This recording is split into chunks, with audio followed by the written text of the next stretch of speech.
Oh, that's okay.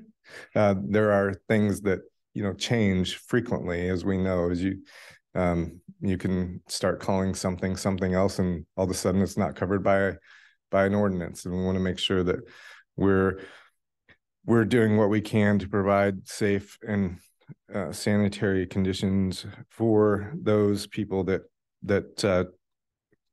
have this type of work done. Another important factor is it gives staff and applicants a very clear and concise definition of what we can deny licenses for. It just clears up the language that was previously there. The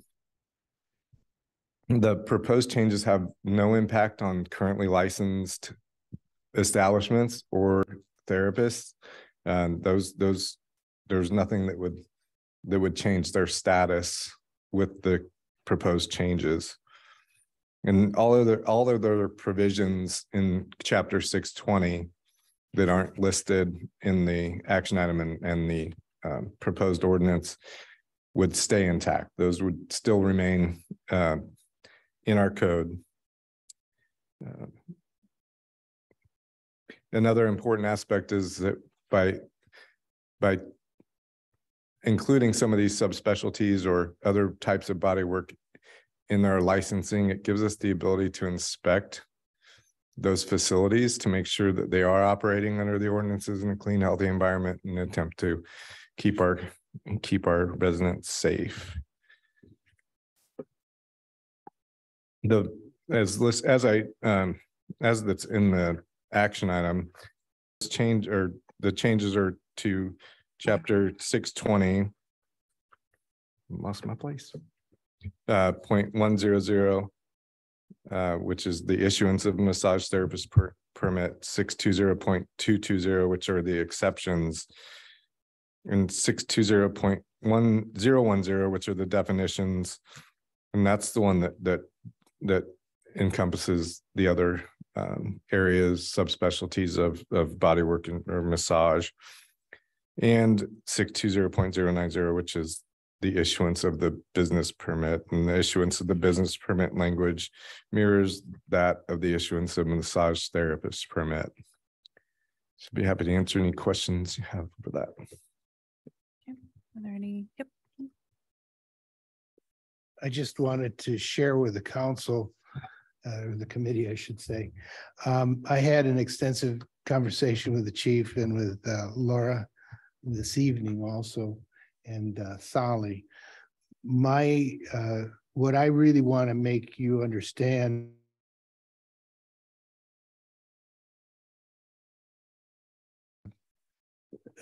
the reflexology is part of this.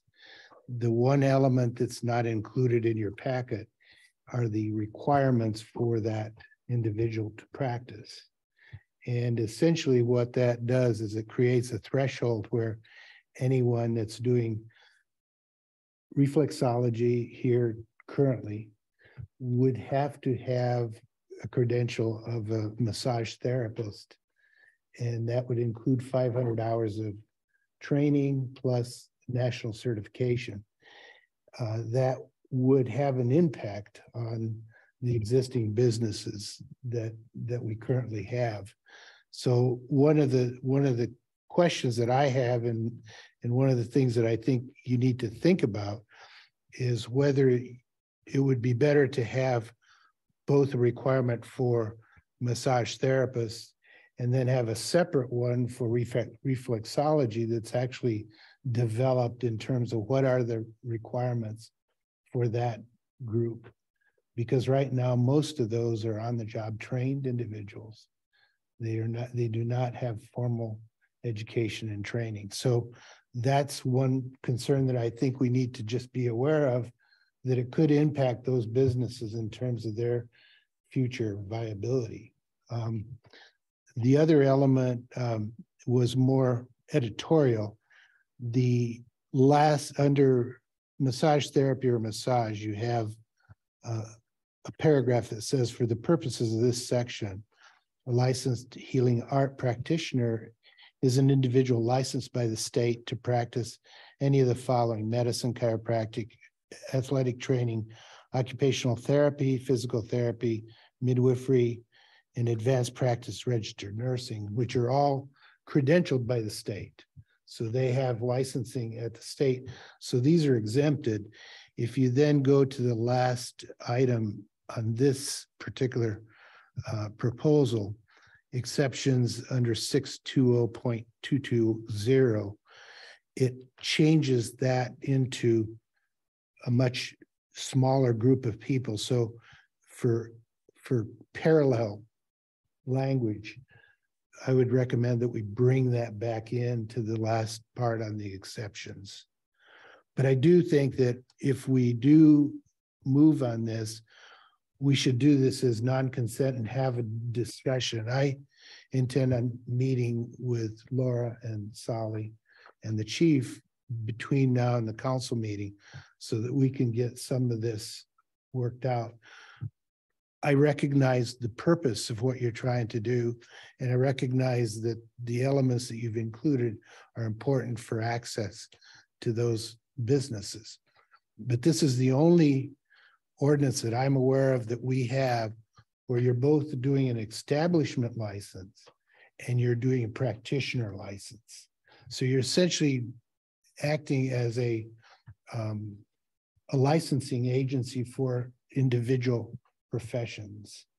And therefore you're raising a requirement for those. Let's say that somebody's on the job trained as a massage person, masseuse or whatever, and they're working in a hair salon or they're working in a nail salon or they get facials.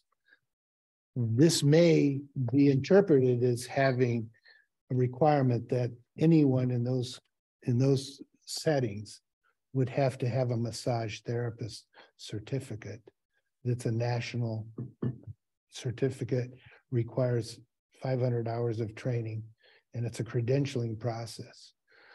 The other point that I wanted to make is that I worked as a technical advisor for the state on licensing, and the standard for licensing or credentialing at the state level is a threshold matter that it has to be something that has potential harm to the public. So for instance, if you have art therapy for a long time was not being licensed because there was no potential harm to the public. Music therapy, the same thing, there's no harm to the public. So therefore, it didn't reach the threshold where the state determined that it was sufficient to create the cost and operation for licensure of those particular practitioners. And that's the same thing for massage therapy. So that's why massage therapy currently is not licensed in the state of Kansas, because it really has not achieved that threshold of potential harm to the public.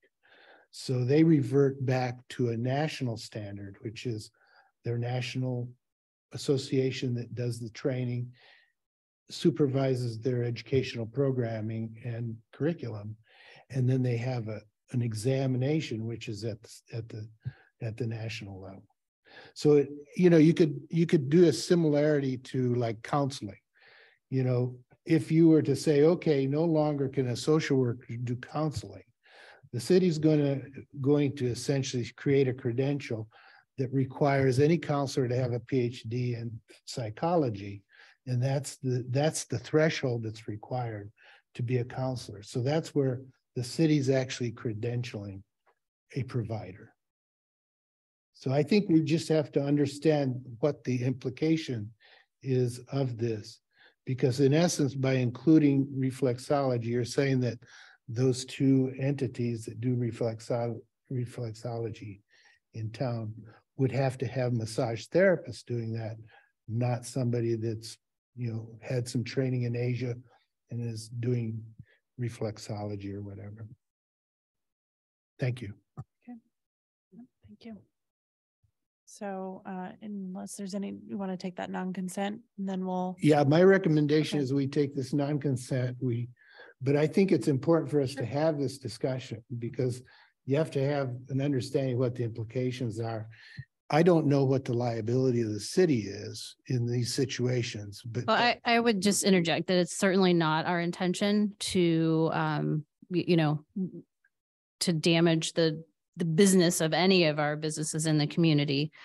But we, you know, do have some things that we want to explore with respect to this. And so I think that we have time before we meet on the 20th to really explore and understand if there needs to be a tiered. We've had some preliminary conversations. We hadn't turned up any other similar ordinances, but we can continue to look for that. So I think it's an easy,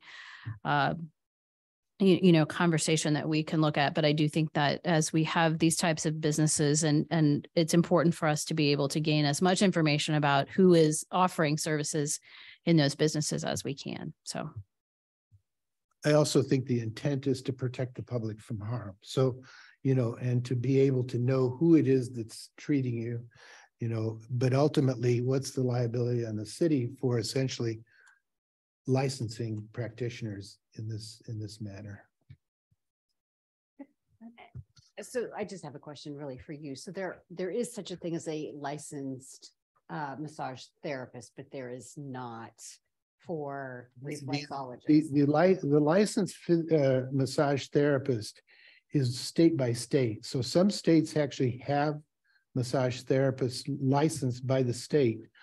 In the state of Kansas, it doesn't rise to the threshold. Yeah. So they don't want to put the investment in the cost of managing and overseeing credentialing process for the massage therapist. So Overland Park historically then has done it as a municipal licensing process for their practitioners. Our focus is on business license, but this takes it a step further, and we're licensing those individuals in the facility that are actually doing it.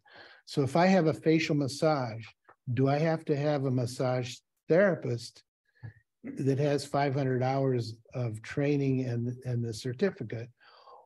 Or what? I know that some of that comes under cosmology. They have a separate board for cosmetology and estheticians. They have credentialing for tattoo parlors and so forth.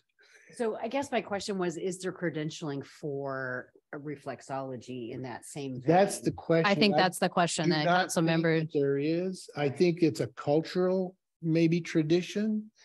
Some of it's kind of fringe, you know, but there's no, to my knowledge, but I think we need to get into dialogue with those establishments and say, okay, if you're doing this and you're going to be credentialed in saying that you have massage, then under our licensing process, we require this educational level and so forth.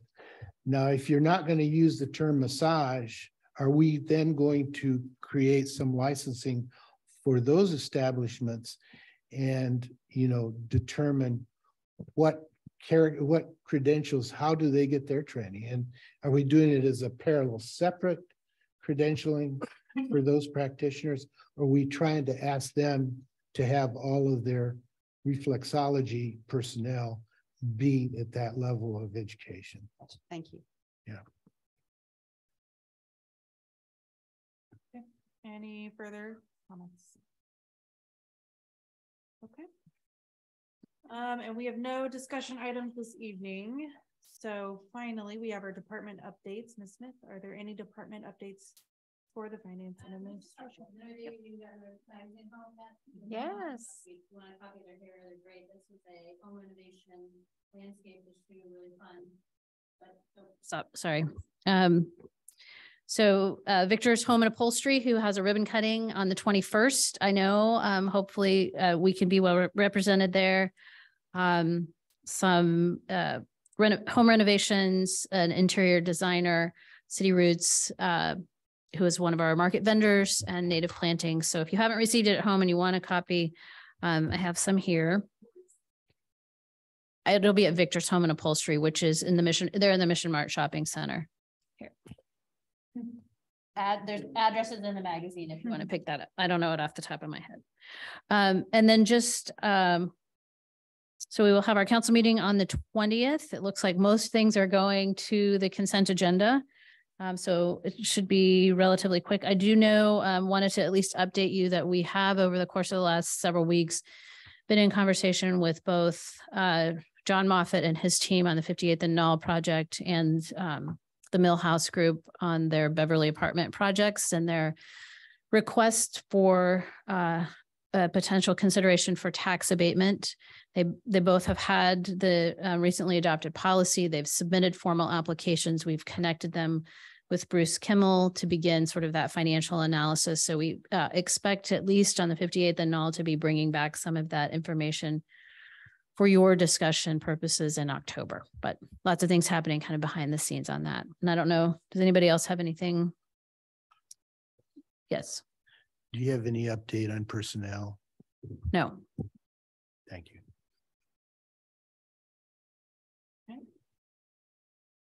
And it is now 7:41 PM, and with no further discussion, that concludes the meeting of the Finance and Administration Committee. Again, this video will be made public on our website at missionks.org. Thank you.